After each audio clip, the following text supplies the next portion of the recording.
acompañado de 4 personajes del ámbito artístico e intelectual de Santa Cruz, cuyo trabajo personalmente sigo con bastante atención.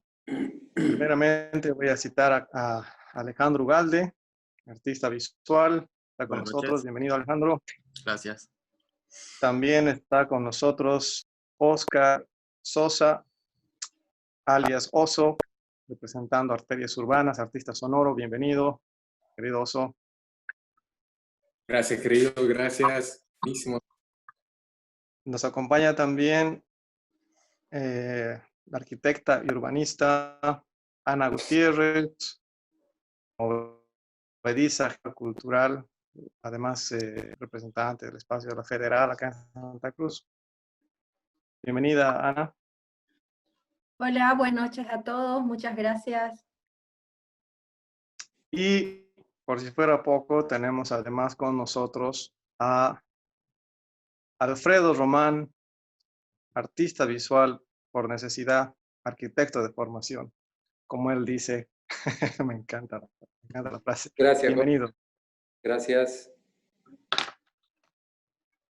Pues bien, hoy el tema que hemos titulado Arte y Espacio Público en la 21ª Bienal Internacional de Arte de Santa Cruz está destinado, tiene el deseo de ser una pequeña postal de amor al arte contemporáneo. También queremos aprovechar de felicitar y saludar el trabajo enorme que han realizado tanto la Gobernación Municipal, a través de la coordinación de Florencia Cadayón, y además de la curaduría de Kiosco, con Rodrigo Rada y Raquel Schwartz, que han podido pasar un montón de dificultades desde el año pasado para terminar de entregar esta bienal en espacio público. Esto es lo interesante porque nos interesa trabajar y pensar la calle y las posibilidades del arte hoy, en esta coyuntura extraña que vivimos frente a la pandemia. Vamos a comenzar. Debo aclarar algo más, que estamos también reunidos acá específicamente con 3 artistas que han participado en la Bienal, que son Alejandro Ugalde, Arterias Urbanas, con Oscar Sosa y Alfredo Román. Específicamente porque ellos han presentado obras en el espacio público. Y nos acompaña Ana Gutiérrez precisamente para alimentar y enriquecer el análisis sobre las distinciones entre calle, espacio público, la función del arte, del activismo en la calle, de las prácticas estéticas en exteriores, etc. Así que quisiera que comencemos con la primera obra, que va a ser de Alfredo Román, que es la obra de Praxis. Vamos a ir comentándola. Se trata de una obra que está emplazada en la Plaza del Estudiante, en el primer anillo de nuestra ciudad. Lo primero que hay que saber es que es una obra site específica, ¿no? Pensada para este lugar. Alfredo, podemos irlo comentando juntos. La primera pregunta que surge en general es, ¿qué hace el fémur ahí? Yo puedo contextualizar como filósofo, digamos, para mí me interesa mucho retrotraerme al antiguo espacio público de la antigua Grecia, donde encontrábamos el ágora y el espacio donde personas libres se reunían para debatir ideas de política sobre la polis. Pero también me han hecho notar que estas columnas no solamente remiten al capitel griego del orden jónico, como se puede ver en la parte superior, porque también en la base remitirían a arquitectura romana. Y en el medio tenemos el fémur, el tremendo hueso. Conociendo que tú trabajas de alguna manera, estás interesado en pensar la muerte, he llegado a pensar ahora en la decadencia, quizá de Occidente.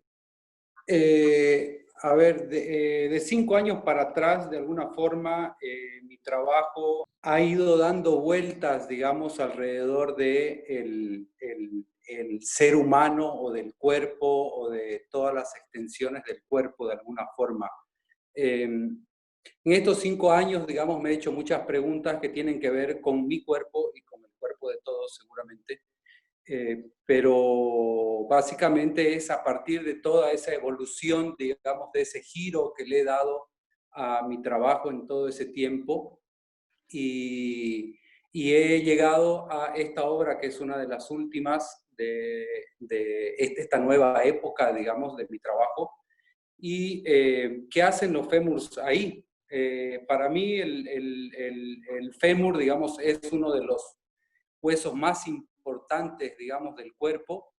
Todos son importantes sin duda, pero estos dos son los pilares del cuerpo humano, pues, ¿no? Entonces, eso nos permite trasladarnos físicamente. Igual podemos trasladarnos de otras formas, pero la forma más práctica sería con las piernas, pues, ¿no? Entonces, como te decía, mi trabajo este último tiempo ha ido también de la mano de la filosofía y de las reflexiones del cuerpo y el yo prácticamente, ¿no? Sin hablar de mí, pero hablar de mi cuerpo, hablar de esa cosa que me contiene, digamos, ¿no? Que es el cuerpo.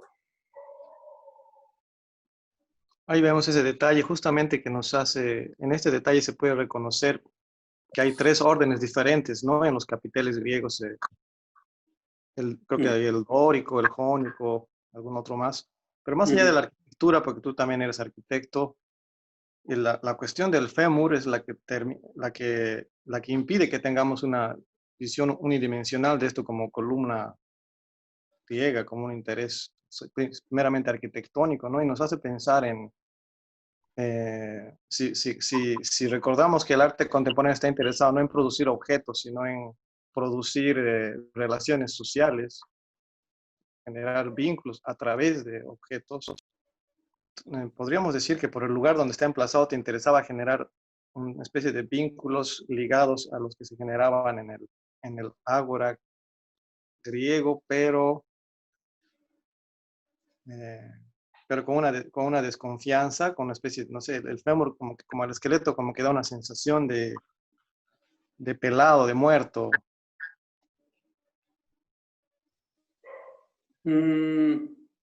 No lo veo así. Voy a ir para atrás un poco. Creo que estén ubicados en la Plaza del Estudiante, en colindancia con la biblioteca, es, digamos, hay un poco ahí también de esa cosa del estudio, del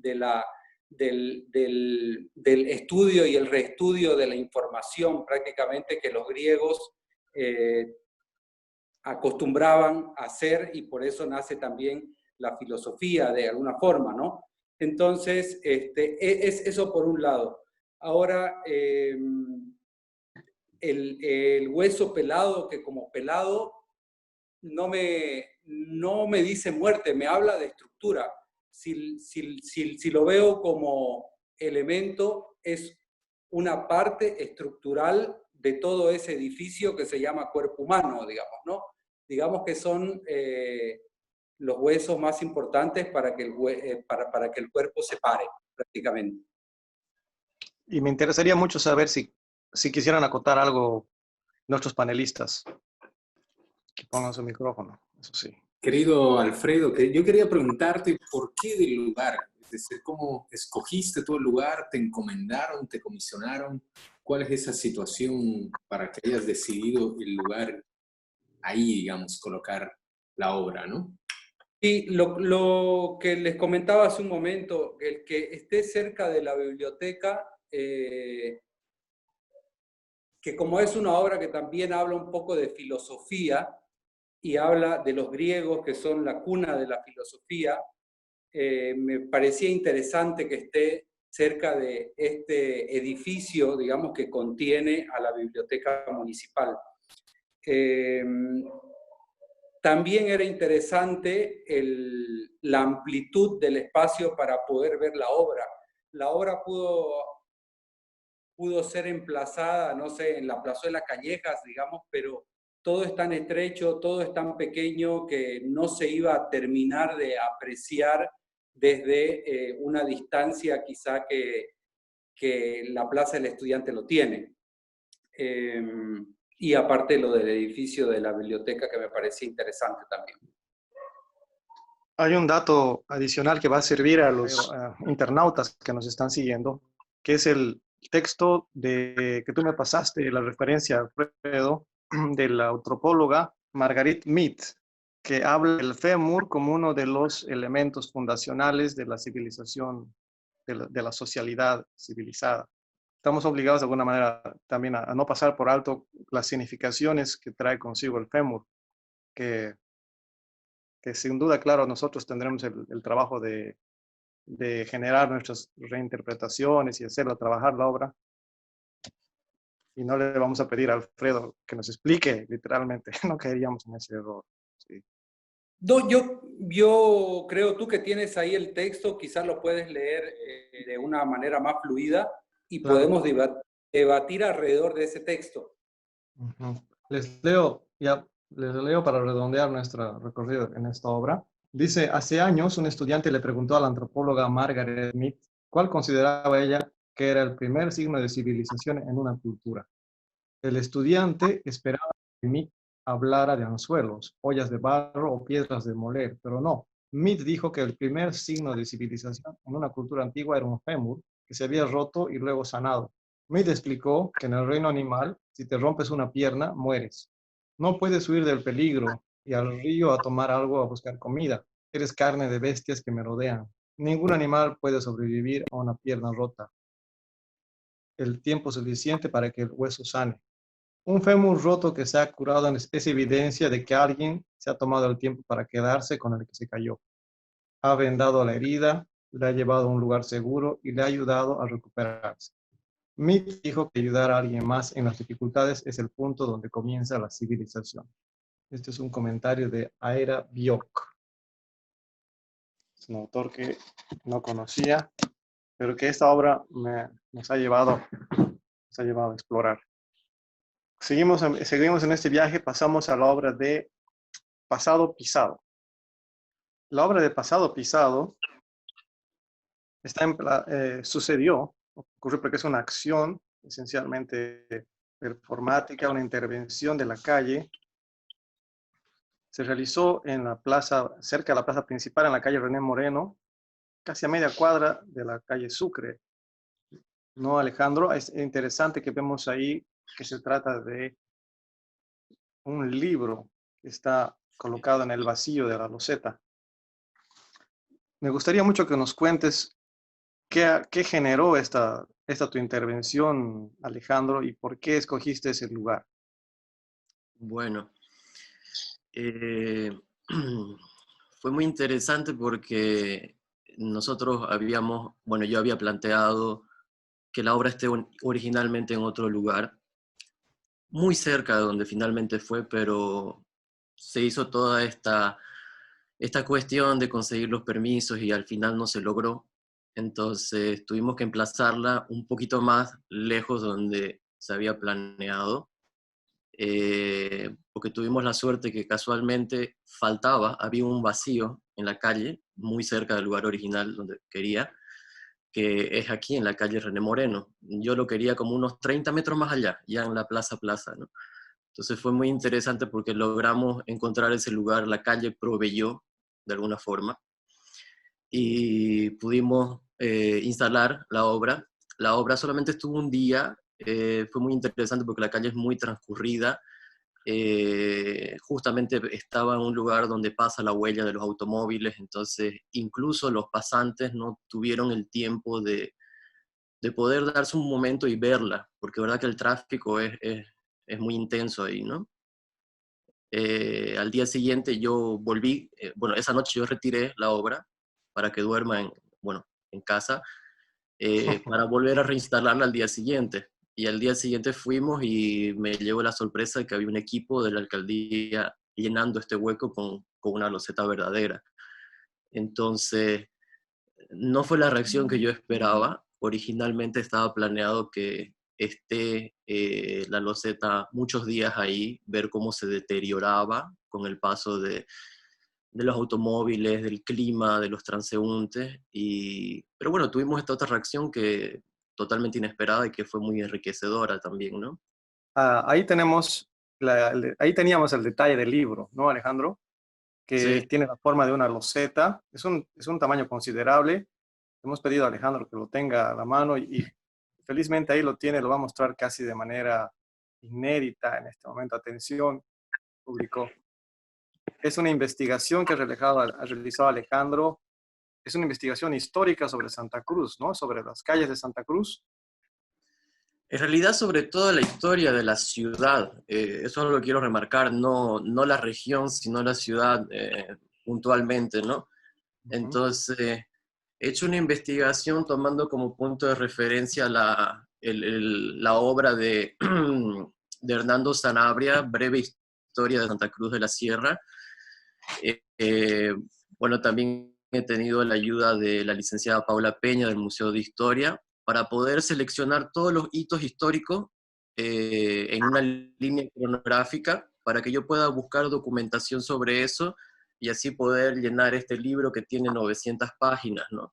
Entonces, yo lo divido en 7 capítulos. Se puede leer en orden cronológico de principio a fin. Y bueno, si yo hago más hincapié en la cuestión de la ciudad física, igual hablo de hechos históricos y de las calles.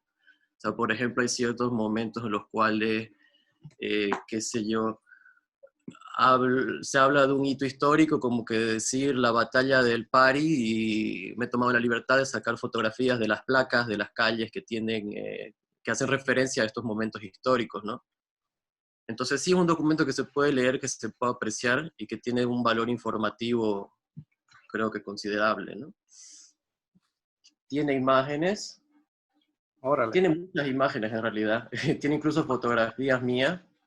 eh, cuando llegamos a la parte más contemporánea, tengo incluso imágenes a color de personajes, de calles, entonces incluso hay mapas. Termina, por ejemplo, con una vista de la ciudad actual, de la mancha urbana. Y bueno, trato de tocar todos los aspectos que han marcado de alguna forma esta ciudad, no tanto como personajes, hitos, y bueno, tratado de hacerlo lo más completo posible. Claro, como escritor, como lector, podría decirte, te comentaba con mucho enfado que hayas puesto un libro, hay una loseta para que la pisoteen los automóviles, pero, y que no la pueda leer además, Sí, sí, sí, sí. pero, claro, ahí está el juego, es un libro medio borgiano también, un libro imposible de leer, Sí, pero, claro, ahí está creo que la parte de la acción y su juego también. Me era parte de comentabas, la acción, ¿no? sí, sí, me comentabas que tienes algunos planes porque tienes dos libros, dos ejemplares. Sí, bueno, justamente la Bienal me pidió cuando yo fui seleccionado con esta obra que haga 2 ejemplares. Uno que iba a ser instalado y que se suponía que tenía que quedarse varios días ahí, pero bueno, llegó la pandemia y pasaron un montón de cosas, entonces no se pudo continuar con la experiencia.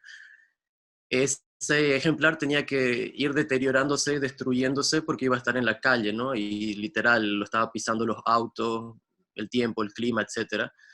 Y tenía otro ejemplar, que es el que acabo de mostrar, que es este de aquí, que es el que va a estar en exposición, bueno, Dios sabe cuándo pase todo esto, como parte de la colección permanente del Museo de Arte Contemporáneo, ¿no? Este está completamente virgen, ¿no? El otro que ha sufrido la experiencia lo tengo, bueno, lo tengo por ahí, pero no está tan mal. Bien, bien. ¿Quieren acotar algo? Tal vez Ana te he visto muy sonriente, complacida con esta experiencia. Sí, sí, sí, de hecho, me imagino que Ale debe estar muy emocionado porque yo creo que hace unos 2, 3 años como los procesos de recuperación del centro han sido bastante activos de cierta manera, ¿no? Más privados o más acciones más chiquitas.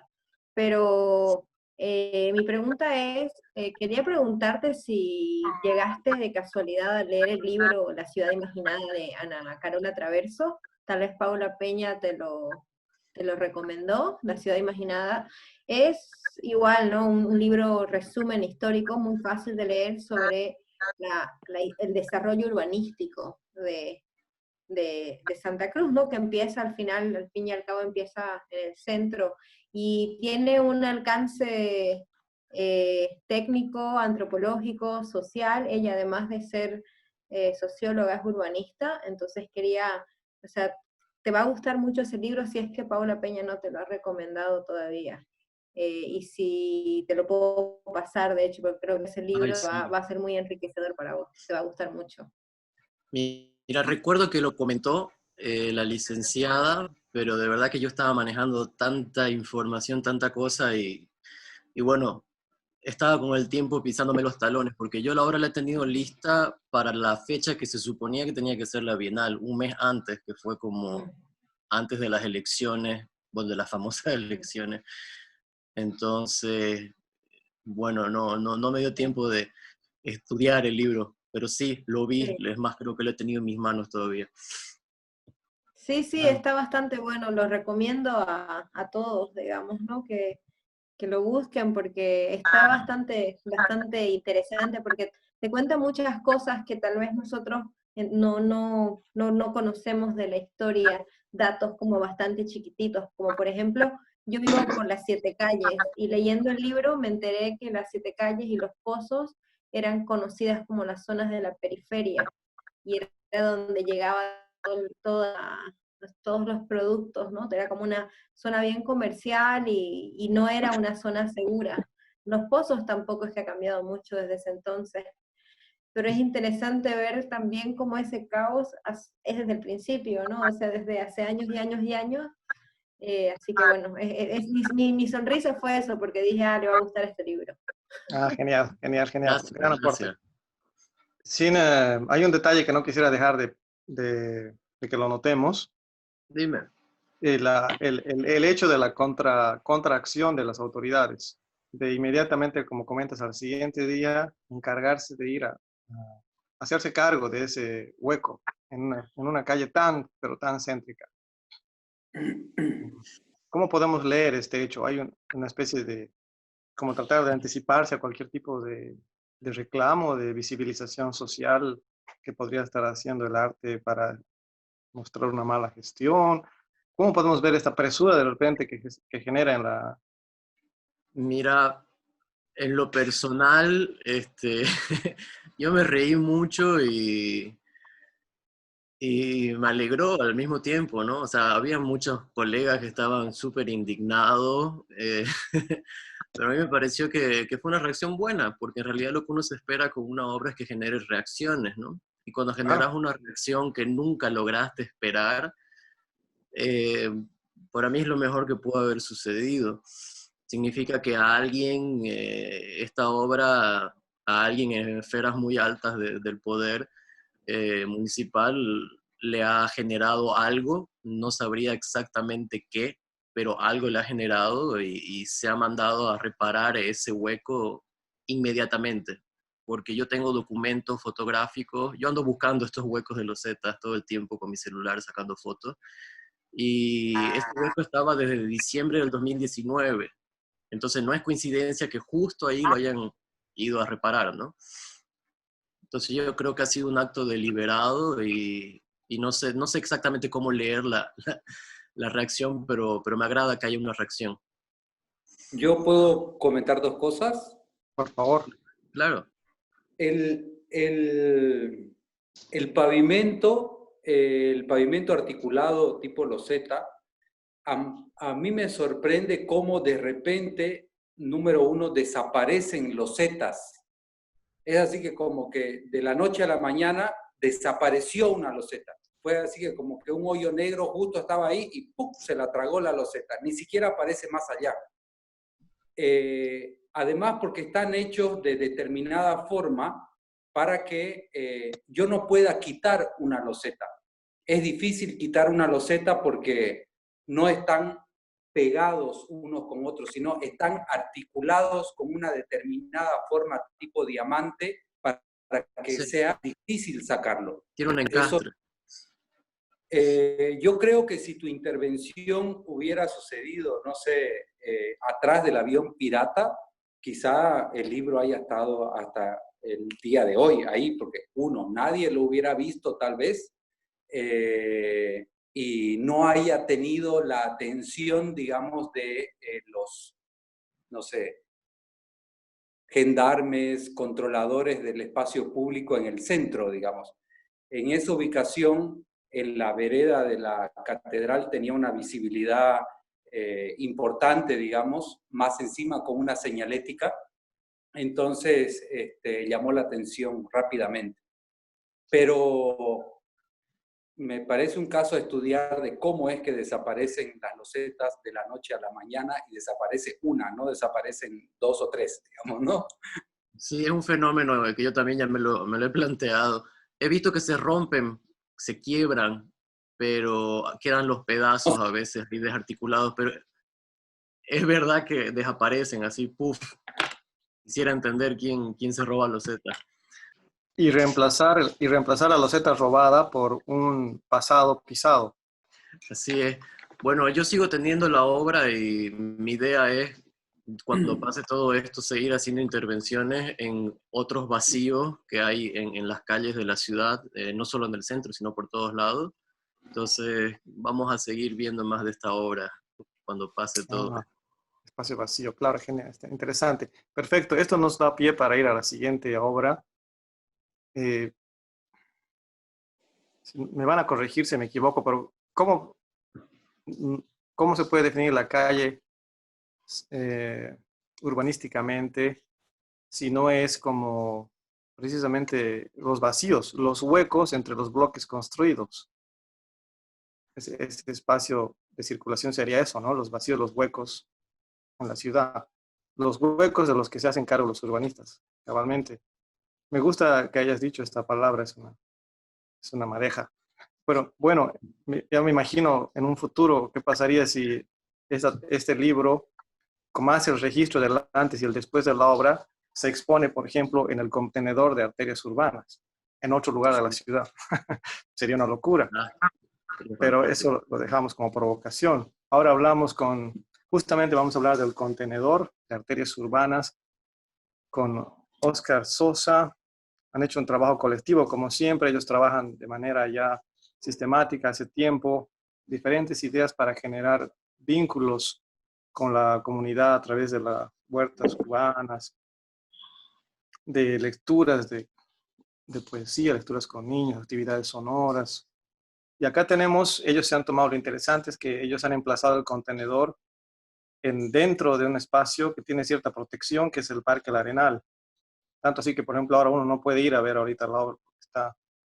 En realidad no es ir a ver la obra, ¿no? Eso es lo que quiero comentar, porque no es la obra el contenedor, sino me parece que lo que les interesaba a ustedes era los vínculos y las acciones de interrelación que genera el llevar esta estructura a un lugar público. Y dentro exponen un trabajo de investigación que han realizado con una comunidad guaraní. Exactamente. Bueno, sí, en realidad, digamos, ¿no? Es decir, la obra es muy importante, digamos, ¿no?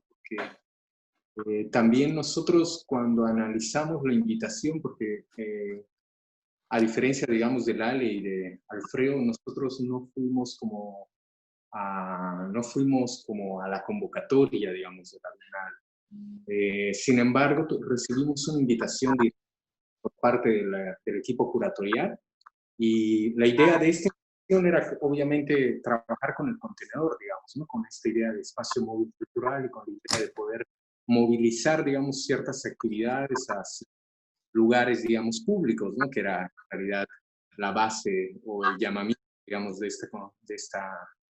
esta edición de la Bienal, ¿no?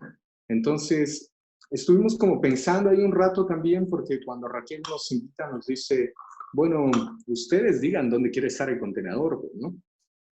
Y nosotros, así, digamos, románticamente dicho, lo habíamos pensado que el contenedor pues no vaya al centro, ¿no? Porque el contenedor en realidad es una cuestión, digamos, de un espacio muy cultural que va a lugares que no necesariamente tienen espacios culturales a las afueras de la ciudad, digamos, ¿no? En la periferia o en los barrios, ¿no? Justamente con Ana hicimos una experiencia también en un barrio en la Alemana, y anteriormente se había presentado tanto en la terminal, en la Perdón, terminal vial. perdón ¿Sí? que te interrumpa ahí, Oscar. Sí. Ahorita esta es la visión que tenemos del contenedor. Ah, Ahorita, sí, ahorita eso es lo exactamente. que sucede. Bueno, y Sí, ahí se quedó, ¿no? El contenedor. no, Pero lo interesante de esta cuestión es que al presentarnos la idea de que sea algo público, entonces también uno piensa, digamos, en que sea algo visible, digamos, ¿no? Porque lo público también tiene como esta idea de, aparte de ser un espacio simbólico de lucha y de un montón de convulsiones sociales y toda la cuestión, porque hay gente que, digamos, como ahora, digamos, ¿no? Que busca manifestarse en las calles, en el espacio público, digamos, y hay otra gente que dice que se reprima eso, digamos, en pro del orden, digamos, ¿no? Entonces siempre hay esas dos posiciones, digamos, en el espacio público. Pero aparte también el espacio público es visible, pues, ¿no? Entonces, de alguna manera, tú pones en el espacio público y es prácticamente como si te estuvieras desnudando, ¿no? Entonces, en ese desnudar, nosotros nos pusimos a pensar qué es lo que nosotros vamos a visibilizar, ¿no? Y ahí pensamos justamente en qué es lo que no es visible, digamos, qué es lo que no se muestra en las bienales, digamos, ¿no? Es decir, normalmente en las bienales, claro, obviamente están los artistas, que si no hay artistas no tiene sentido la bienal, digamos, ¿no? Pero en el caso de nosotros queríamos hacer una situación de poder visibilizar algo que no ha sido visibilizado, y más todavía, ha sido invisibilizado y casi borrado de la historia, ¿no? Entonces nos pareció muy consecuente trabajar, digamos, con una comunidad como los guaraníes, digamos, una nación indígena súper potente, de la cual empiezan a hacer proyectos, pero también nace de una serie de estudios que vamos viendo dónde ponemos el maldito contenedor, digamos, ¿no? Porque también es una hueá moverlo, ¿no? No sé si han visto algunos videos, tal vez. Toda la logística de mover esta cosa es como mover una pirámide, ¿no? Así a veces nos sentimos así como súper enérgicos, digamos, ¿no?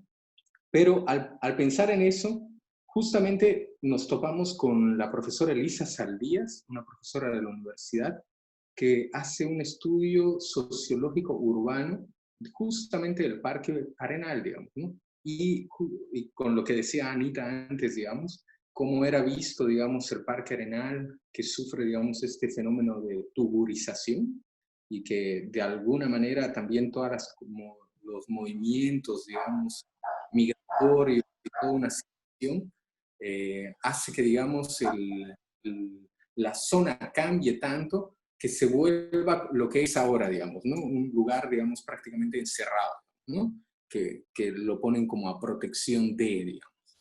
Entonces, de alguna manera también en eso estuvimos pensando cómo hacíamos para entablar un diálogo entre lo que eran, digamos, esta cuestión invisibilizada que son, digamos, nuestros pueblos, digamos, nuestras naciones, y por otra parte también cómo trabajar, digamos, con el lugar, específicamente con la gente de ese espacio, ¿no? Entonces, existen dos fases en el proyecto, que una es este proceso de investigación artística a través de unas pequeñas microresidencias en el Chaco Guaraní, en la comunidad de Ibo específicamente, durante el tiempo de los 128 años de la masacre de Curuyuqui, la conmemoración, y por otra parte el tema de generar actividades o desarrollar una programación exclusiva para el lugar, ¿no?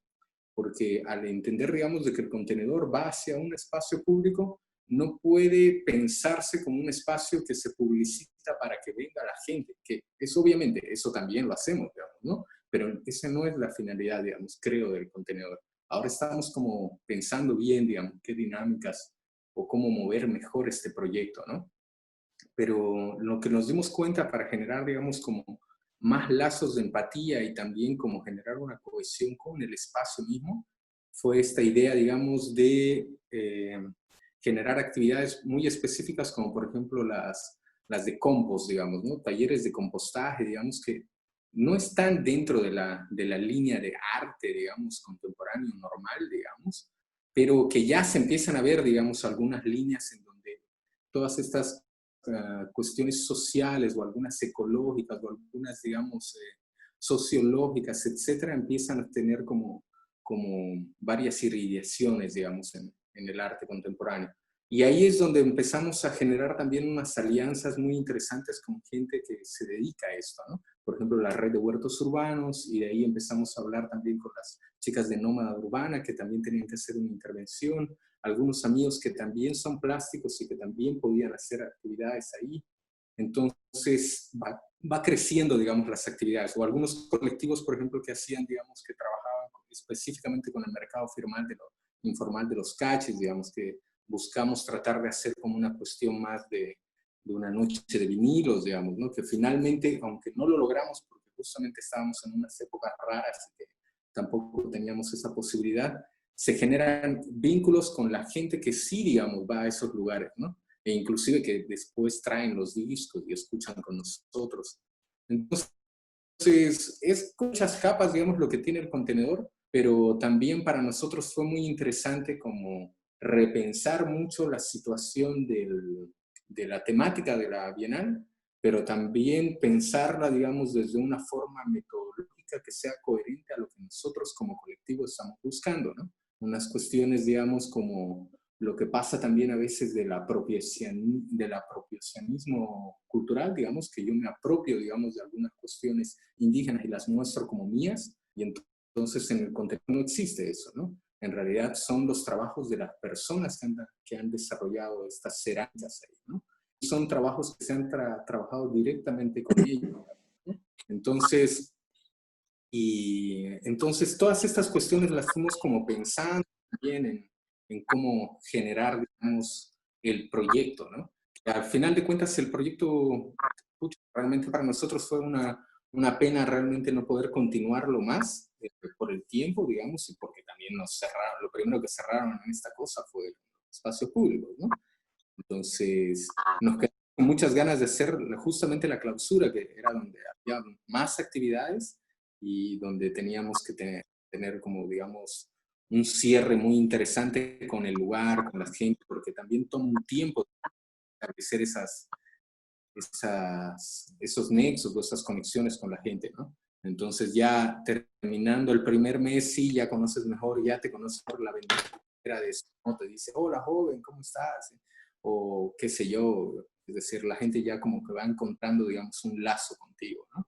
Y sin embargo, no logramos terminar diré, la última fase, pero logramos, digamos, hacer las actividades que nos parecían interesantes en relación. Sobre el contenedor, porque realmente habilita unas ricas discusiones. Primero quisiera apuntar cómo, al ser la convocatoria titulada Lo Público fuera de Cubo Blanco, es muy interesante cómo hayan logrado ustedes generar una sala expositiva portátil, móvil, que se traslada a un lugar público, pero que lo que logra es romper el aislamiento de la vida que te genera el cubo blanco en la sala, ¿no? Ahí uno puede ir y está relacionado con la interacción en el parque. Sin embargo, ahora lo que yo veo que podemos discutir es respecto de el contenedor. Si está cerrado el contenedor como obra, no me dice nada, digamos, podría ser solamente un contenedor. Por eso hacía énfasis en el momento, cómo se ve ahorita el Parque Renal, ¿no? Está cerrado y acción.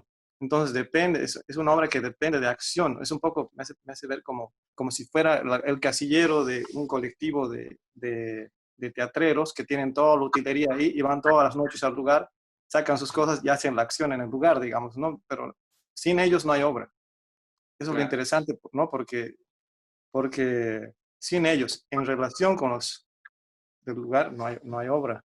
Y por último, en el exterior, pude ver hace un par de años un par de países, por ejemplo en Holanda y en Francia, también en Chile, acá en Sudamérica, utilizan los contenedores en contextos más de puerto para trabajar temáticas sobre, por ejemplo, la biodegradación, concientización social y exponen cosas dentro, ¿no? Y se ve, pero los contenedores usados en las orillas, en las cercanías del mar, es decir, el contenedor te hace pensar un poco en el puerto de alguna manera, pero utilizarlo acá en Bolivia es interesante, en un país mediterráneo diferente. ¿No? Y totalmente. Es decir, cuando empezamos con la idea del contenedor, también fue porque estábamos justamente trabajando esta idea con Tony Andersen. Y Tony Andersen viene de Hamburgo, digamos, que es como la capital de los contenedores, digamos, ¿no? Ahí hay contenedores postulados. Pero también por el hecho de que un contenedor es un espacio modular muy interesante, ¿no? Muy fácil de mover, es como prácticamente tener como unos ladrillitos o rastros, digamos, que podrías construir si tuvieras muchos, digamos, ¿no? La cosa es que, si bien nosotros nació esa idea con lo del contenedor, más la idea es también con esta cosa de puerto, digamos, es como acercar ciertas cosas, ¿no? Como trasladar ciertas cosas, ¿no? Llevar de un lugar a otro lugar. Entonces creo que por ahí fue como la conceptualización primera, digamos, ¿no? Del contenedor. Sí, bueno, yo voy a agregar algo. Bueno, después yo. Me parece muy, muy interesante la idea de acercar, digamos, exposiciones o información, porque es información también, a zonas donde por ahí no llega una exposición normalmente. Por ahí llega un circo, llega alguna feria, etcétera, pero no llega este tipo de información. Me parece excelente, te felicito. Me preocupa y te hago la pregunta, ¿cómo han pensado que van a mover, como tú decías, esta pirámide de un destino a otro? Para que sea sustentable, ¿cómo se hace? ¿Cómo lo van a resolver? Eso te pregunto para ver cómo lo han pensado. Ya, sí, bueno, esa es una excelente pregunta. En realidad, hubieron como muchos modelos de contenido en los que venían con rueditas y toda la cosa, digamos, ¿no? Con una cosita que se le bajaba, con un techito que se le abría y cosas así. Pero lamentablemente, como les decía, nosotros como colectivo somos pues los más informales del universo, ¿no? No tenemos ni idea jurídica, ni te truta, ni se diga, ¿no? Nos asusta esa cosa, digamos, ¿no? Entonces, pues, no nos dieron un contenedor, entonces lo tuvimos que fabricar, y lo fabricamos así desde cero, ¿no? En el galpón, aquí en el estudio donde yo trabajo, ¿no?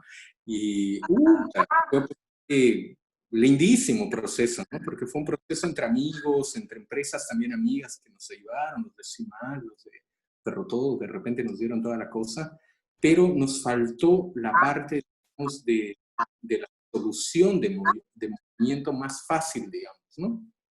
Si bien habíamos pensado tal vez colocar algunas pequeñas ruedas como rodillo, porque si ponemos unas ruedas se eleva, ¿no? Eso ya lo genera como prácticamente como si tuviera un pedestal, digamos, ¿no? Ya lo pone al ras, digamos, ¿no? A la situación del público, del espectador, de como en el nivel mismo, digamos, ¿no? Eso era una de las cosas que nos incomodaba del modelo con ruedas, digamos, ¿no? Sin embargo, el contenedor tiene como un sistema de tracción y es como que tiene una plancha grúa que es muy barata a comparación de una pluma grúa, porque la pluma grúa te sale un montón de plata, digamos, por hora, mientras que la plancha grúa es más que nada como te cobra por el trayecto, digamos, ¿no? Entonces, básicamente es como mover si tu carro hubiera quedado sin forma de arrancar, llamas una plancha grúa y es el mecanismo, ¿no?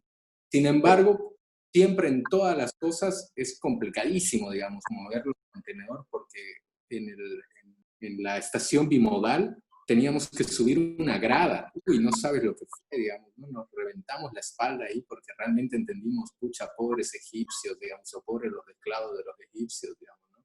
Los mataron ahí a los pobres, ¿no? Y eso que el contenedor no pasa casi nada, digamos, ¿no? En comparación. Pero, es decir, estamos todavía tratando de solucionar. No tenemos una solución fija porque muchas veces el contenedor se adapta, digamos, al espacio, ¿no?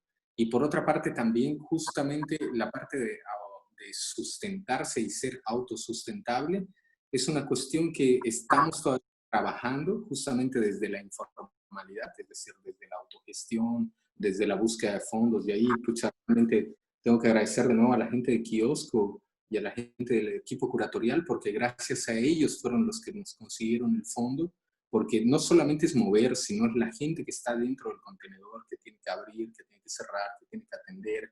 Están los artistas, están la gente que hace los talleres, digamos, ¿no? Están la gente que hace presentaciones, digamos, ¿no?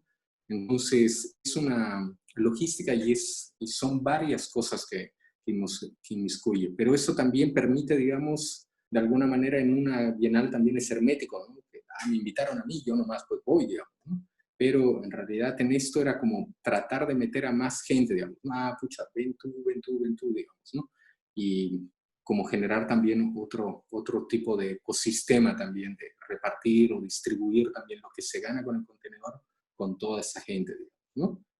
Bárbaro. Pero sí, problema el tema de sustentabilidad, seguimos todavía trabajando. Bárbaro. Anita, por favor. Sí, sí, no, yo más que preguntar, es como sí que con el oso hemos colaborado juntos con Senderos Vivos, con Nómada y con el Laboratorio Urbano, y a pesar de esta parte, o sea, que tiene que ver con la sostenibilidad de su proyecto, yo creo que el contenedor es uno de los pocos proyectos que hay acá en Santa Cruz que ha podido llevar actividades a diferentes lugares o zonas de la ciudad, y eso ha dado como las mismas oportunidades a diferentes tipos de personas, porque por ejemplo cuando nosotros hicimos la intervención por la Alemana, era un barrio intermedio con personas de clase media alta, o sea, era bastante diverso, pero sé que también ellos han trabajado en el parque autonómico, donde ha sido como un parque, entonces el acceso también, la accesibilidad al proyecto ha sido diferente. Y ahora en el Parque El Arenal también es diferente, es como una cultura más popular, porque nosotros no sabemos compartir el espacio público, ¿no? Especialmente la Plaza El Arenal, es la gente que siempre suele ir por esos lugares, entonces recalco mucho y creo que es lo más valioso que tiene el contenedor, es eso, ¿no? Que da la oportunidad de la cultura a todos, ¿no? O sea, esa es la practicidad. Esperemos que en poco puedan encontrar una manera de moverse más rápido. Pero sí. Pues, sí. Bueno, gracias. Bárbaro. Bien, y esperamos que esta conversación sirva también para agilizar esas gestiones, para quienes lo escuchen.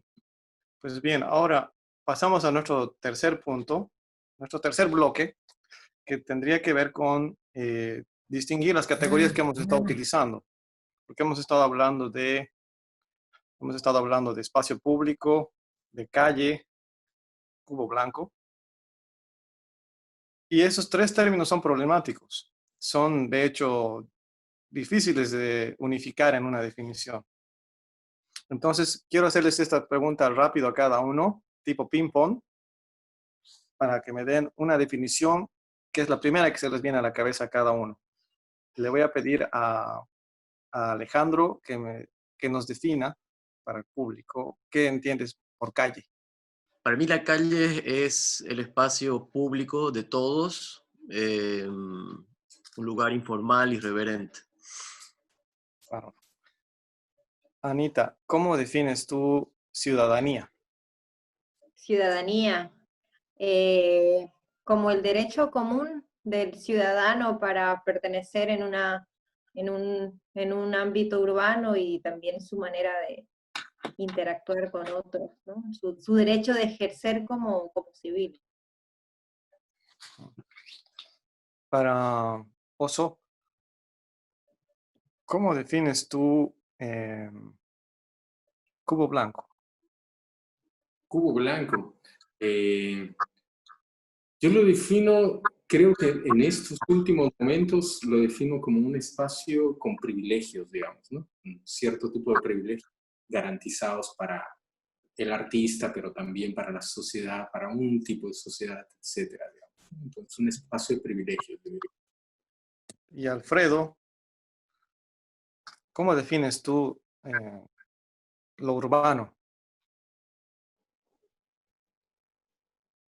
Lo urbano es como lo de afuera, lo que no es mi casa, digamos, ¿no? Todo lo que está alrededor. Interesantísimo. Hay algo más que me gustaría que definamos. ¿Qué es para todos nosotros casa? ¿Qué es la casa? Es nuestro cubo blanco. Es nuestro cubo blanco. Alejandro. Es nuestro lugar, nuestro espacio, ¿no? Es nuestro contenedor. Ana. Uy, bueno, dependiendo de cuándo querés definir casa, si hace 3, 4 meses o ahora. Antes era mi lugar de descanso y ahora tengo una especie de síndrome de Estocolmo, es mi refugio. Oso. Realmente. Sí, yo creo que cuando se me viene la palabra casa, me imagino en algo calientito, digamos, ¿no? Algo así, digamos. Bien. Casero. Pan. Ahora, yo quisiera, aprovechando todas estas definiciones, ponerles en la mesa, problematizar las diferencias entre calle, espacio público y cubo blanco. Tengo que agradecerle a Ana Gutiérrez que me ha presentado y nos ha presentado en Santa Cruz a Manuel Delgado, un antropólogo religioso fantástico que vive en Barcelona. Tiene un libro que se llama El espacio público como ideología. Tiene libros, ¿no? El ciudadanismo, el animal ciudadano. Basándome principalmente en la lectura que hace él, recuperando además a Henry Lefebvre, Jane Jacobs, Hannah Arendt y Jürgen Habermas, que habla mucho de espacio público, me parece muy importante, muy sensato decir que espacio público es un invento, es decir, es una ilusión, no existe. El cubo blanco es una categoría abstracta también, conceptual, teórica. Y la calle que sí sería algo más tangible y real, ¿no? Él dice algo así como, a los niños nunca los mandan a jugar al espacio público, o no, los mandan a la calle. O si tú tienes un problema con alguien, tú dices, vamos a resolverlo a la calle, nunca dices, vamos al espacio público. O, o tampoco le dices a alguien, caminando en la calle, caminando en el espacio público, te vi, me enamoré de ti. No existe una poesía que pueda hablar de ello, una canción. Entonces, el espacio público nos va a ayudar, Ana, me gustaría, por ejemplo, que encontremos antecedente, en qué momento se empieza a categorizar espacio público como un lugar físico, porque justamente acá el argumento es que espacio público, desde el ágora griega hasta las salas de la Ilustración, no era un lugar físico, sino que era un espacio de relaciones públicas, de concurrencia pública, uno es del público, pero no se refería a la física, como ahora vemos que entender, la calle era la calle, la plaza era la plaza, ahora le llamamos espacio público. Y para terminar esta provocación, hay una cuestión política de fondo, porque eso es por lo que nos interesa, que espacio público sería una categoría política diseñada para blanquear la ciudad, para generar homogeneidad en la ciudad, porque espacio público sería el lugar del consenso, donde no existe conflicto generado principalmente para la clase media, por la clase media, donde se supone que uno va a encontrar distancia, normas urbanas, cierta limpieza, ¿no? Cierto pudor público, el buen urbanismo. Y esto es todo lo contrario de lo que era la calle, de lo que es la calle, que es lugar de conflicto, eh, espacio de emancipación, el lugar que hay que ganar siempre ante la disconformidad frente a los poderes, ¿no? Cuando hay algún problema, vamos a la calle, es el lugar de expresión. Y es muy interesante, lo hemos querido tocar en esta conversación, investigarte, porque la 21ª Bienal, ha propuesto trabajar la calle como un lugar de expresión. Es un lugar para expresarse, y no un lugar solamente para transitar. Y ustedes como artistas, Ana también en anteriores experiencias han ejercido este derecho de hacer de la calle un lugar de expresión, ¿no? Y hoy estamos privados. Está privado ese derecho justamente, y esa cualidad de la calle, ¿no? Entonces, me gustaría empezar contigo, Ana. Si estás de acuerdo tú, si podemos diferenciar un poco esto de la calle, el espacio público. Primero, decir que no son lo mismo. Claro, o sea, vas a tener aquí como un montón de opiniones diversas, dependiendo de con quiénes estás hablando y cómo estas personas encaran el tema urbano, digamos, ¿no? Pero si lo queremos como ver dentro del contexto acá más artístico y de expresión, y bueno, en el momento en el que el arte sale a la calle, se convierte en arte público, ¿no? Ahora, el espacio, así como la arquitectura es conocido, el espacio es lo que se genera a partir de la creación de la arquitectura, de ese cambio, ¿no? O sea, se interviene con la arquitectura y ese espacio cambia de uso, ¿no? Lo mismo más o menos de cierta manera funciona con la ciudad, ¿no? Para que un lugar se convierta en espacio, y más aún, más allá de eso, se convierta en espacio público, tiene que pasar ciertos procesos, ¿no?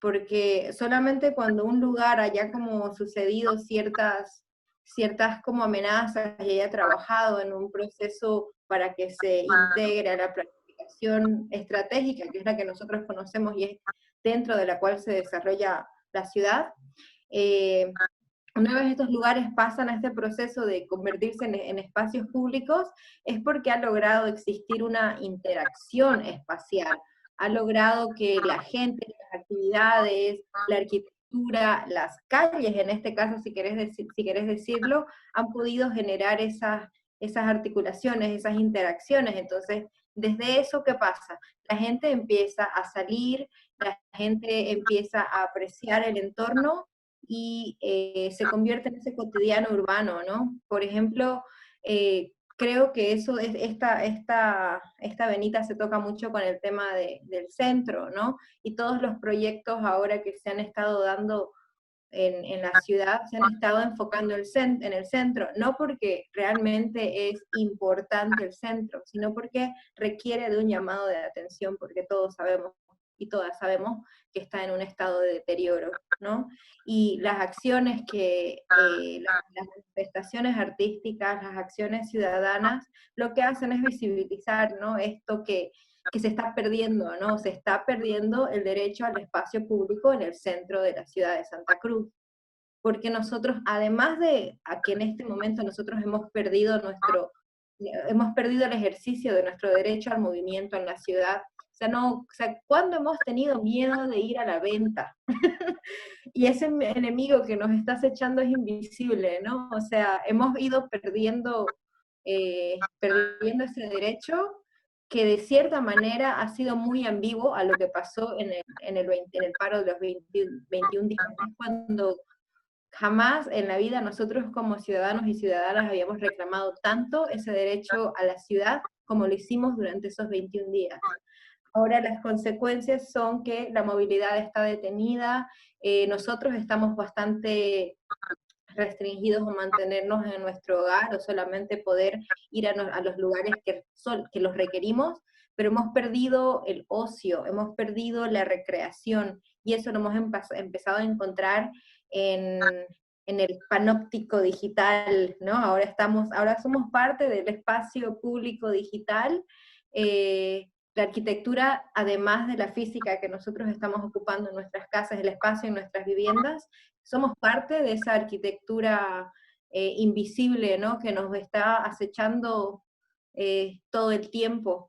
Y completamente adverso a todo esto es lo que está sucediendo, bueno, lo que estuvo sucediendo en el centro de Santa Cruz, ¿no?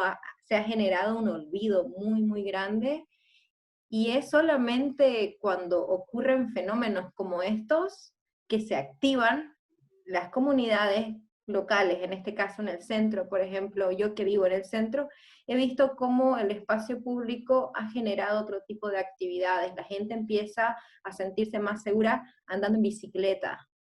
La gente se siente mucho más segura, a pesar del distanciamiento físico, a caminar. Y ¿saben qué? La gente está dándose cuenta de muchas cosas que suceden en el centro y que normalmente pasan desapercibidas. Porque vamos al ritmo del auto, vamos al ritmo del micro, vamos al ritmo de la pantalla del celular, que no estamos mirando lo que pasa a nuestro alrededor.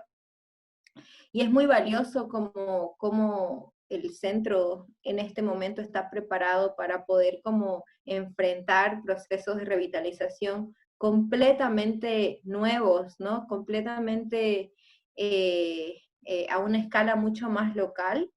Creo que sí, es una gran lástima que en 2 ocasiones la Bienal haya tenido que primero posponerse, segundo minimizar un poco la escala, pero también es una oportunidad para la ciudad, ¿no? Creo que el espacio público va a ser el verdadero protagonista de lo que nos va a hacer Anita, volver, perdón.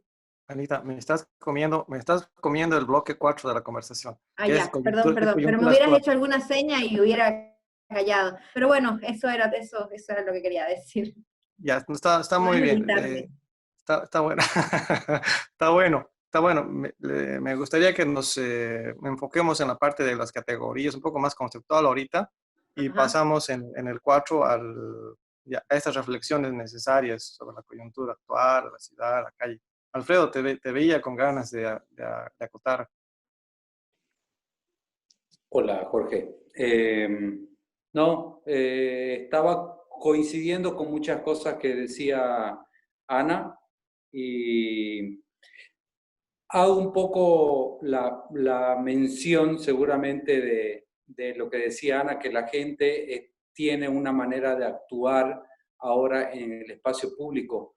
Yo creo que por ahí más bien hay mucha gente que se está mal acostumbrando o acostumbrando a nuevas cosas al usar el espacio público. En algún momento, al no haber tránsito, la gente empieza a andar por la calle o por un costado de la vereda y no por la vereda. Entonces, ese es un caso, por ejemplo, ¿no? Entonces, eso por ahí me preocupa un poco. Y yo decía y veía el noticiero en las primeras semanas de la cuarentena que reportaban accidentes, pero tremendos, digamos, de tránsito y en vías rápidas y en vías no rápidas. Y me sorprendía, digamos, cómo la gente se puede chocar si no hay muchos autos en las calles, digamos, ¿no? Entonces, ¿qué está pasando? No entiendo muy bien lo que decía Ana, si tiene sentido, pero también puede tomarse desde ese lado, digamos, ¿no? Sí, justamente, bueno, es inevitable que hagamos referencias al presente, ¿no? Y también me preguntaba yo ahora, como vemos, el parqueo en doble fila siempre ha sido un desastre, el control en el centro de la ciudad, y hoy es peor porque hay muy poco control y me parece que da una sensación de que la gente siente que como que ahorita es una situación especial, puede parquear donde quiera, en cualquier momento, y porque estamos como en vacación.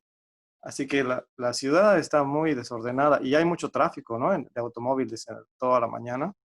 Mucha velocidad, además. A veces está una sensación de que no hay que respetar los micrófonos o, perdón, los semáforos en este momento, porque estábamos en una situación especial, así que se ve un poco más peligrosa la calle en las avenidas, sobre todo. Lo que también mencionaba Ana es del uso de la bicicleta, ¿no? O no sé si lo mencionó o yo me lo imaginé, pero hay mucha gente que no sabe andar en bicicleta, entonces eso es un peligro también. Un peligro para que el que conduce el auto bien se encuentra con alguien que maneja la bicicleta mal y ahí ocurre el accidente. Claro. Ahora me gustaría, Pablo, te pido que nos pongas las imágenes de la obra Textos de Sal de Andrés Olmos. para poner en discusión,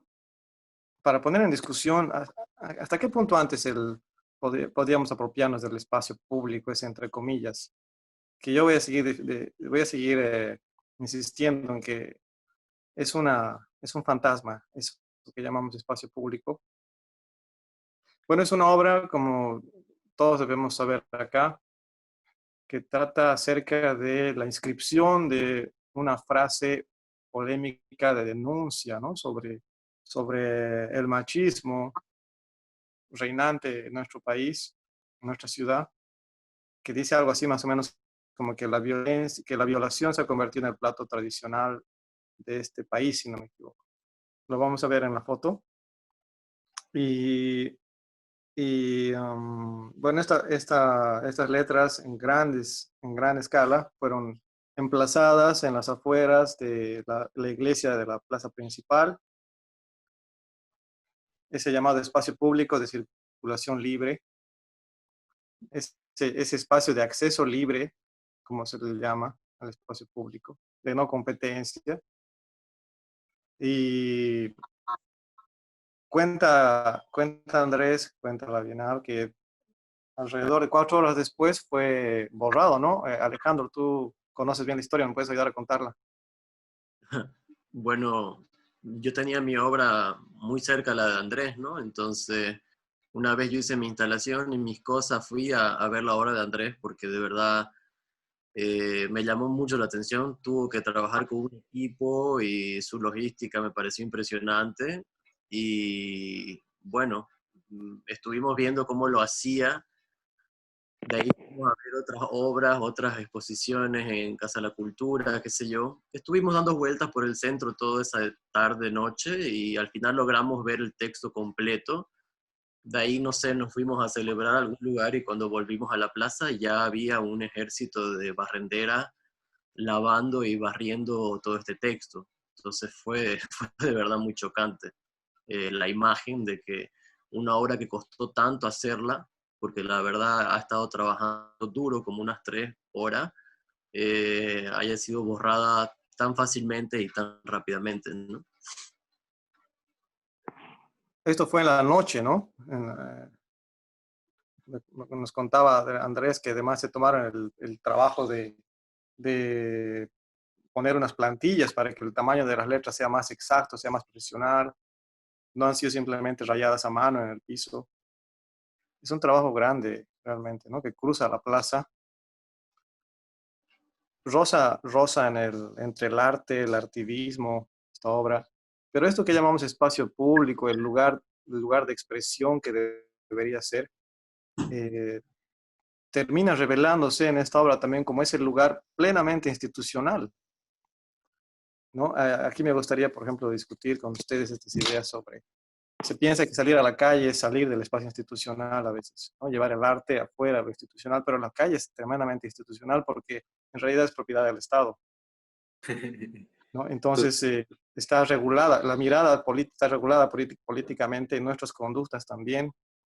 Y qué interesante que aún al día siguiente de la obra de Alejandro Ugalde inmediatamente generan el relleno, el vacío. Y en el caso de Andrés Olmos, en 4 horas, un poco menos, ya están inmediatamente borrando, ¿no? Y Rodrigo Rada me comentaba que habían hecho muchas gestiones para que esa obra tenga el permiso de estar ahí.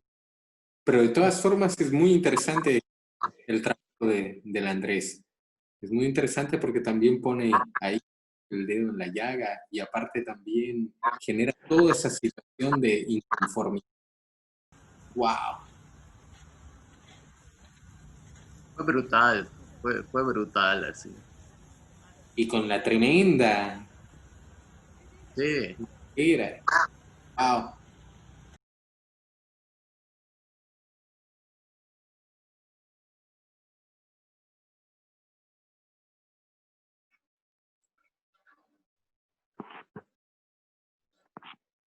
¡Qué fuerte! O sea, ver esto hasta es un poco doloroso, pero al mismo tiempo es como, yo le decía a Andrés, para mí en ese momento se termina de completar la fuerza simbólica de la obra. Quizás si eso no hubiera sucedido, la obra no sería tan agresiva. no sería quizá inofensiva, ¿no? Ha mostrado de alguna manera, ha hecho salir justamente, Claro. ¿no? Y Pero eso es lo interesante que tiene el espacio público, ¿no? Es decir, que es como justamente, digamos, ¿no? Haces una denuncia y al tiro se dan cuenta, digamos, para quién va, a quién ofende, digamos, ¿no? Yo realmente estoy dudando si leyeron lo que decía. Yo creo que solamente limpiaron, Y bueno, porque para leerlo tenías que hacer un poco de esfuerzo de ir 100 metros, ida y vuelta, 2 veces. No, a ver, 1, 2 y 3. No sé, 3 veces 100 metros para leer realmente lo que dice. Yo creo que ni siquiera lo leyeron, simplemente lo limpiaron porque era su trabajo. porque era el aspecto también. No, yo creo que fue deliberado, Tú totalmente. estuviste ahí, ¿vale? Yo estuve ahí, ¿no? Y bueno, muchas veces he visto cómo limpian la plaza. Es algo que hacen, no me atrevo a decir semanalmente, pero tal vez 2 veces por mes. Y aquí era un equipo que se concentró en ese lado, en ningún otro lugar ni otro sector de la plaza. Y, y estaban súper bien capacitados, o sea, tenían la manguera a chorro, tenían todo, así. Fue un ejército de señoras, unas 10 señoras que llegaron exclusivamente a eso. Entonces yo creo que sí lo leyeron. Tal vez no leyeron todo, pero la palabra violación en la escalinata de la Catedral de Santa Cruz creo que fue muy fuerte. Claro, totalmente. Oye, y aparte también está bueno porque también eso es lo que de alguna manera evidencia, digamos, esa idea que tiene el arte o el arte público, digamos, de generar cuestiones así alarmantes o digamos que de alguna manera llaman la atención muy rápidamente. De repente tapan el hueco de la calle, limpian todo, digamos, ¿no? Caramba, funciona, digamos, ¿no? Es decir, Para mí esa obra fue un grito efímero. O sea, tuvieron suerte los que lo escucharon y bueno, más bien hay registro. más bien el registro. cabal, cabal. Vamos a hacer un empalme ahora con la obra de Graciela González y seguimos pensando la calle. La obra de Graciela González se llama Ruta Poética. Es una de las obras también que se inauguró en los últimos días, si no me equivoco, antes ya de la cuarentena, ¿no? Es una de las obras que ha logrado entrar también en la anterior normalidad. Y como podemos ver, es interesante que ha utilizado los buses como soportes para escribir la letra, para escribir la poesía, líneas poéticas en el espacio de los lugares a los que se dirige la línea 9, ¿no? El colectivo 9. Esto ha sido en varios colectivos, ha ido realizando esta intervención, cruzando un poco el mundo de la imaginación, de la ficción poética con el mundo tan tangible y cotidiano del recorrido que hace día a día por los mismos lugares el colectivo, ¿no? Alfredo me comentó también sobre esta obra. Lo que te mencionaba de esa obra que me parecía muy inteligente, es una de mis obras favoritas de la Bienal. Me parece súper interesante que mimetice, digamos, estos fragmentos, estas frases en los destinos de los buses y nada, el que lo vio me parece que tuvo el privilegio de hacerlo y seguramente disparó algunas cosas en su día a día, digamos, ¿no? La anterior obra que estábamos viendo de Andrés Olmos, creo que es muy buena también, muy poderosa. Lástima que no duró mucho tiempo, pero son obras que trabajan con textos, digamos, ambas obras, y la obra de Graciela está más oculta de alguna forma, hay que descubrirla y eso me parece interesante también. Buen punto. Ana también nos ayudó a ver un poco la obra, resaltarla. Anita, ¿qué te gustaría comentar? Eh, bueno, creo que también algo que tiene Santa Cruz, que es su encanto, que lo dice Jen Jacobs, es como que ciudades caóticas, ¿no? Desfragmentadas como la nuestra, normalmente tienen una belleza en ese caos, digamos, ¿no? Y creo que los micros tienen esa belleza que solamente, que hay que entenderla, ¿no? La estética, los fragmentos de lo que es experimentar, estar en un micro, ¿no? Y todos esos elementos que han ido como formando esa identidad del micrero, ¿no? En Bolivia, en Santa Cruz, etcétera, seguramente como genera ver algo tan diferente, tan escondido, como dice Alfredo, y darte cuenta como que, wow, o sea, está dentro de la estética de lo que normalmente iría dentro de un micro, pero parece que no pertenece acá, ¿no? Parece que tiene un valor agregado. A mí no me tocó, no tuve la oportunidad de ver la intervención de Graciela, porque me acuerdo que tenía un horario, que era para, bueno, para personas que habían programado poder como ser espectadores, pero creo que los micros es algo como que resalta mucho la cultura, ¿no? Sobre todo, y bueno, creo que está bastante bien incluirlo como un elemento urbano más en el centro que incomoda, pero que en este caso también fue como el hilo conductora para que sea la obra de una de las artistas. Alejandro, ¿tú querés decir algo? Sí, bueno, yo quería comentar que fui una de las personas que estuvo en la intervención de Graciela. Esto pasó en la calle Sebana, esquina España, si no me equivoco. Y creo que esta obra no fue tanto para nosotros los que estábamos en ese lugar y en esa calle, sino más para la gente que no estaba ahí. A mí me encanta la manera en la cual esta obra puede interactuar con un público que no es parte de la Bienal, que no tiene nada que ver con el arte.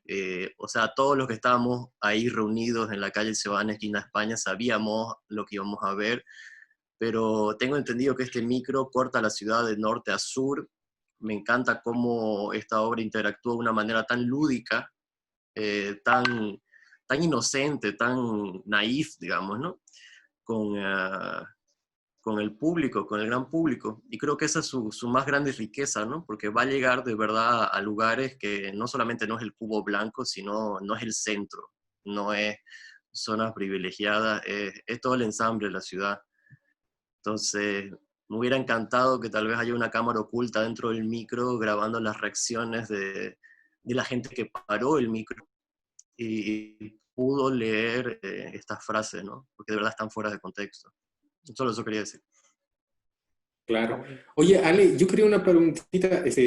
¿Cuándo fue lo de Graciela? Porque creo que fue justamente cuando ya estábamos, ese último fin de semana, ¿no? Antes de entrar a lo de la cuarentena.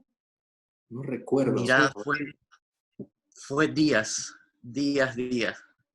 unos Ya. 2 o 3 días antes de la cuarentena, pero ya había este clima de miedo, de pánico. Yo recuerdo Sí. haber ido, bueno, Graciela es una gran amiga, ¿no? Y de verdad que me dije así, amiga, vine por vos. Yo ya quería estar encerrado en mi casa. Bueno. Sí, ya había este clima de miedo, de pánico por el COVID. Claro, totalmente. Pero es una obra muy bonita, realmente, la de Graciela, que tiene también toda una dimensión poética muy interesante con el hecho de ver pasar el tiempo, digamos, ¿no? Tomarte el tiempo de ver pasar los micros uno tras otro, porque eso es lo que me hubiera gustado también estar ahí, digamos, ¿no? Pero qué pena que no lo logramos. No me acuerdo qué teníamos, estábamos también con problemas con lo del contenedor, viendo si nos lo traíamos, si no nos lo traíamos, y al final se quedó Sí. nomás. Así que, También era un día hábil, creo que era en la mañana. Era, eso fue, eso me dificultó un poco también. Sí, fue en los últimos días, ¿no? realmente. Qué interesante que la gente pueda ver en el micro al subir y decir, ¿dónde lleva esto? ¿Dónde es la calle que lleva al Toborochi, digamos? O sea, ese tipo de cosas, ¿no? Eh, interesante cómo rompe la normalidad, digamos. Ahora, hay una obra más que vamos a ver, que es de una artista invitada, que es Raquel Schwartz. Se llama Somos. Bueno, esa obra está en la plaza principal. No vamos a decir espacio público, le llamemos por su nombre, plaza principal. Plaza. En el centro, es una intervención al monumento a Warnes. Monumento de Warnes. Lo interesante, esta es una foto de la cuarentena. Mira cómo yo pasé por ahí, David. Hay una persona que miraba obsesivamente en su bicicleta largo tiempo. Y es interesante que este espacio del centro de la plaza, que ahora se convierte en un lugar para verse a uno mismo. Porque normalmente la plaza es un lugar para también ir a ver qué pasa, ¿no? De qué hacen los otros, tú te sientas y ves lo que pasa. Pero acá la gente va y se extraña con este reflejo de sí misma. Es interesante que si no estuviera el monumento ahí, posiblemente muchos nos chocaríamos de frente a la nariz, ¿no? Es como una especie de mojón señalizador el monumento ahí arriba. Y hay algo interesante, a Rodrigo Rada le interesa mucho el trabajo del arte monumental, ¿no? Cuando vi esto, supe que él también había estado de alguna manera involucrado. Es una linda obra, pero no le lleva mucha atención al monumento. Es decir, es mi opinión. No es que yo piense ahora sí vea a Warnes. Ahora sí me interesa saber sobre Warnes, sobre su historia, ¿no? Quizás tampoco es lo que buscaba Raquel. ¿Qué opinan ustedes? ¿Qué es lo que les parece interesante de esta obra, El espejo? En realidad son varias cositas, ¿no? En realidad esa manera plástica también de utilizar el espejo, ¿no? Que es como que invisibiliza, ¿no? La estructura, digamos, ¿no? Esa cosa pesada, digamos, que está ahí, ¿no? Y de alguna manera es como que se mimetiza con el alrededor, pero también te muestra a ti mismo, ¿no? Entonces, me parece súper interesante esa cuestión del manejo, digamos, de alguna manera, ¿no? Eh, Sin embargo, también es como de las obras que ahorita, en el tiempo de la pandemia, me gustaría, digamos, observar qué es lo que pasa con la gente cuando ve, digamos, ¿no? Como la mayoría de las obras, lamentablemente, para la Bienal han sido, digamos, truncadas, pues no hemos podido verlas en su esplendor, digamos, ahí con el público, viendo que las reacciones, etcétera, digamos. Eso creo que hubiera sido lo que todos hubiéramos querido, digamos, en la Bienal, digamos, ¿no? Pero lamentablemente nos queda así como un vacío, digamos, ¿no? Correcto. Y también una reflexión sobre la necesidad que tiene el arte contemporáneo, particularmente de la relación con el espectador para ser lo que pretende ser.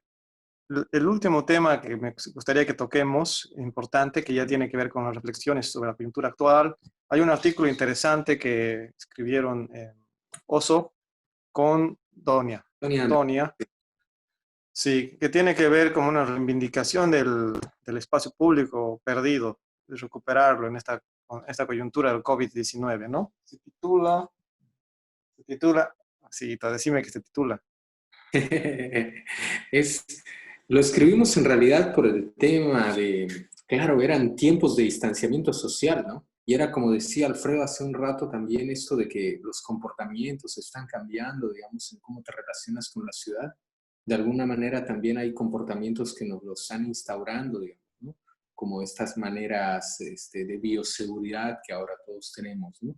O esta idea ahora que no puedes abrazar a alguien, ¿no? No puedes demostrar tu afecto con alguien porque tienes miedo, ¿no? Y es un miedo imperante que está en ti, digamos, ¿no?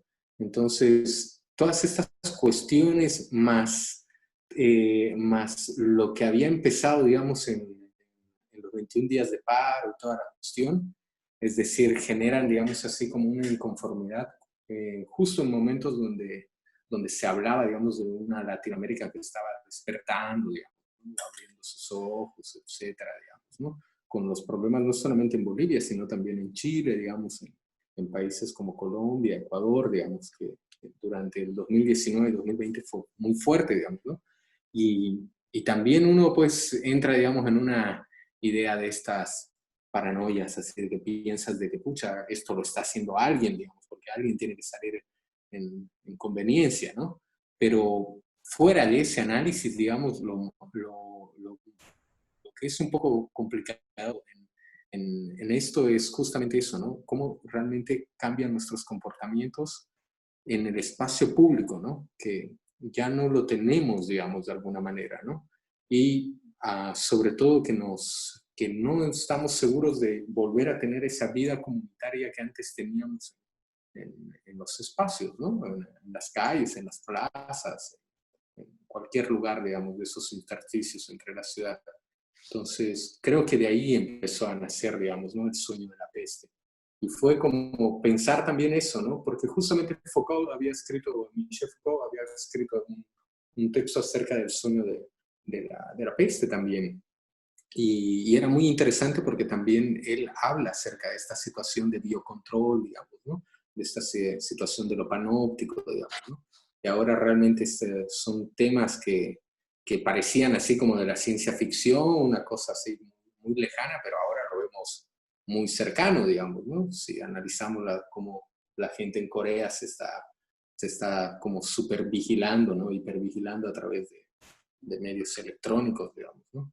Y todo este tipo de tecnologías que también de alguna manera lo estamos incorporando nosotros y estamos aceptando, ¿no? Porque ahorita, es decir, el tema, digamos, de compartir tus datos también, lo que decía Ana también de que ahora nuestro nuevo espacio público son las redes, ¿no es verdad? Pero son unas redes también medio complicadas, digamos, ¿no? Porque también te roban datos, es muy fácil, hay muchos problemas también en eso, hay muchas trabas, digamos, y cada vez se vuelve como que nos vamos normatizando más y empezamos a perder, eso es lo que decía Ana también hace rato, ¿no? Nuestro derecho al espacio público. Ujú. Y en ese sentido, desde esta realidad de pérdida de derecho de la calle, del lugar público, del lugar de expresión, como decíamos hace rato, del lugar de emancipación, la pregunta que surge con urgencia es cómo puede cabalmente el arte contemporáneo, esa fiera indomable que llamamos arte contemporáneo, difícil de definir también unívocamente, cómo puede a través de estrategias de generación de vínculos sociales, a través de objetos, de acciones, de imágenes, cómo puede generar otro tipo de relaciones ahora en este contexto en el que la calle se va pareciendo más al cubo blanco ahora. Es decir, estamos viviendo una transposición en la que el cubo blanco está saliendo al exterior y está haciéndose que la calle sea un lugar esterilizado, donde se piden distancias, donde se prohíbe cualquier tipo de amotinamiento, no meter mucha bulla, regulación de las buenas formas a distancia y con cierta solemnidad. Entonces, vivimos un cubo blanco expandido, de alguna manera, pero acá es lo interesante. Hemos tenido a Tatiana Fernández en la anterior sesión de Investigarte y ella recalcaba lo siguiente: el arte no necesita de un espacio particular para existir. No existe espacio de arte específico necesariamente, decía ella. Cualquier espacio puede ser un espacio donde se accione arte.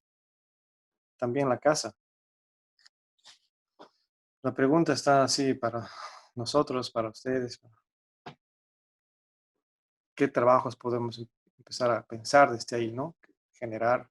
Bueno, es una gran pregunta, ¿no? Y creo que nadie está seguro de eso todavía, porque no sabemos exactamente cómo va a estar el panorama de aquí a un tiempo. Eh, lo que he visto es que sí, me parece una opción, la más obvia es de pasar cada vez más a los medios digitales, producir en casa, producir en espacios cercanos a casa y transmitir a través de nuestras redes, qué sé yo. Pero bueno, yo creo que el arte contemporáneo y en el espacio público, tal vez hay que hacerlo todavía más visible de lo que era antes, ¿no? porque si vamos a salir poco a la calle, tenemos que asegurarnos de que sea un mensaje limpio, rápido, fácil de leer, de percibir. Entonces, creo que todos estamos en esa encrucijada de qué vamos a hacer, ¿no? Y es estimulante porque, quién sabe, puede salir algo muy interesante, ¿no? Bien, a ver, yo reflexiono un poco sobre la idea del espacio público. El espacio público ahora también son las redes, ¿no? Entonces, están sucediendo muchas cosas, mucho arte interactivo, mucho arte digital, que también es un espacio público. Ahora, hay un distanciamiento, lógicamente, con esa medida digital y eso es interesante también para poder pensar en nuevas posibilidades de hacer arte. Las dificultades nos van a abrir grandes preguntas que nos van a dar seguramente soluciones muy innovadoras que van a cambiar los circuitos del arte seguramente. Y ya lo están, y ya están empezando a suceder muchas de estas cosas, ¿no? Ahora, las obras en espacio público para después de la cuarentena y que la cuarentena, digamos, vamos a continuar en una mediana cuarentena flexible, digamos, los próximos 2, 3 años seguramente, ver obras en espacio público va a ser muy bueno porque la gente quiere estar en los parques, quiere estar en las plazas y si se va a encontrar con una obra de arte sería lo mejor porque no hay, digamos, esos que puede tener un espacio cerrado como una galería o un museo prácticamente, ¿no? ¿Qué opina Jorge? No, clave lo que has dicho, clave, porque ahora justamente la cuestión es prolongar este buen trabajo que deja también como antecedente esta Bienal con obras como las que ustedes y otros colegas artistas han propuesto, ¿no? Hay que fomentar más el trabajo en el espacio abierto, definitivamente. Estoy pensando en obras en el exterior, por ejemplo, de Robert Montgomery, esos letreros luminosos, poesías en espacios públicos, las esculturas de Anish Kapoor, las esculturas flotantes de Tomás Saraceno. O sea, realmente necesitamos llevar más allá el concepto de la función de lo que entendemos por artista contemporáneo, ¿no? Y creo que hay voces interesantes en Santa Cruz. Hay, hay un trabajo interesante potencial, ¿no?